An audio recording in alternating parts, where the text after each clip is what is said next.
Florent Pagny, Yannick Noah et d'autres artistes à venir à La Havane? Pas du tout. La Havane, c'est toujours une destination sympathique. Non, non, en fait, c'est des copains à la base, c'est des gens qui sont un bon cœur. En fait, c'est pour la vraie vérité, c'est Florent Pagny qui a eu l'idée. En fait.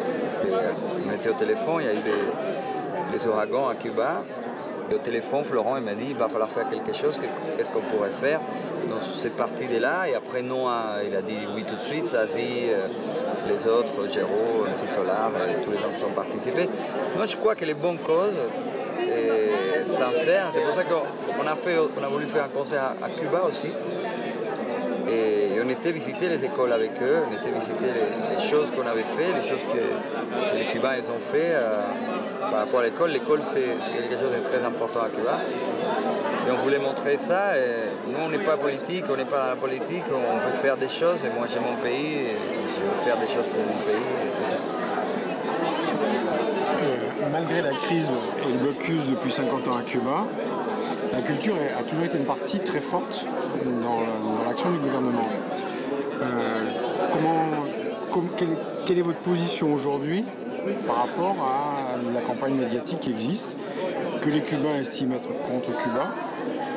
Et vous, les Cubains estiment que la campagne médiatique qui est faite en ce moment par les États-Unis et l'Union européenne est dirigée contre Cuba. Quelle est votre position sur ce sujet-là? Et écoutez, là, moi je crois que ça ne sert à pas grand-chose que je donne mon opinion, même si là. Moi je crois qu'il faut finir avec cette histoire d'opinion, et chaque fois, parce que ça ne sert à rien. Je crois qu'il faut faire des choses, et chacun il doit faire des choses. Je crois que la culture occidentale, la culture européenne a développé un phénomène d'opinion que je trouve très utile peut-être pour eux, très utile pour dire sa pensée propre, mais qui s'avérait, je trouve, même dans un système comme le français, s'avérait inefficace. Parce qu'aujourd'hui, on peut dire ce qu'on veut, on dit ce qu'on veut, mais on ne résout aucun problème en le disant. Moi, je trouve que moi, je ne donne jamais des opinions politiques, ça ne m'intéresse pas. Moi, je crois que Cuba il a le droit de faire les choses à sa manière. Et après, on peut être d'accord humainement, individuellement, avec des choses et pas être d'accord, comme c'est mon cas, je suis d'accord avec des choses. Je ne serai jamais d'accord avec la mort des personnes. Jamais. N'importe quelle circonstance. Mais après, c'est important aussi que chaque pays résout ses problèmes à sa façon, comme la France le fait, comme l'Espagne le fait. Donc, oui, sauf que la France, l'Espagne, les États-Unis n'ont pas de blocus depuis 50 ans. Exactement.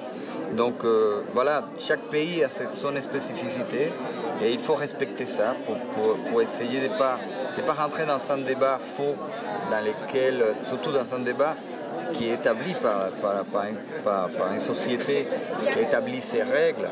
Donc après, il y a d'autres sociétés qui doivent établir ces règles ailleurs. Voilà, c'est un débat beaucoup plus complexe qui est très compliqué de résumer dans une phrase. Nous, on a souvent, ça fait longtemps qu'on travaille avec Cuba au niveau de la communication, c'est pas toujours facile. On essaye de faire en sorte que le message qui sort de Cuba soit lisible et intelligible, ce qui est difficile à faire, puisque les Cubains ont tendance à faire du cubano-cubain et non pas du langage international.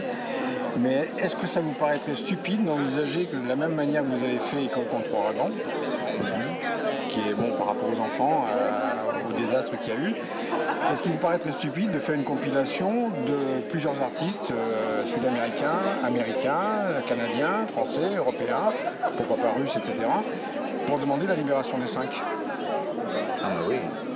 Après, au moins, comme j'ai dit, au moins un jugement correct. Non mais moi ma démarche c'est pourquoi ne pas faire, nous on l'a soumis au gouvernement cubain l'idée. Ouais. Il y a des campagnes sur Haïti, etc. Tous les chanteurs d'un seul coup se mettent à chanter pour Haïti. Pourquoi n'existerait-il pas un mouvement qui naisse de chanteurs uniquement sur des bases démocratiques? Je ne rentre même pas dans une approbation de la politique cubaine. Il y a 5 Cubains qui ont vu non, qui n'ont commis aucun meurtre et qui sont emprisonnés à vie quelquefois 2 ou 3 fois dans leur existence.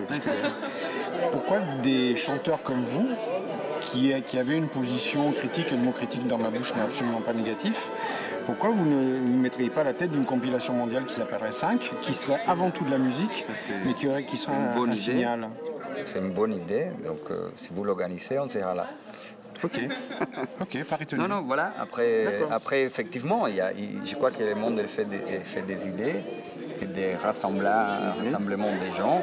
Et ouais, pourquoi pas. Et que s'il peut y avoir un dénominateur commun à quelque chose sans pour autant approuver tout. Effectivement. Donc je crois qu'en plus, nous, les artistes, on est là pour fédérer. Pour fédérer, faire fédérer des gens sur de bonnes causes et sur des bonnes idées. Donc là, c'est l'idée. Merci. Merci beaucoup en tout cas. Merci. Hein.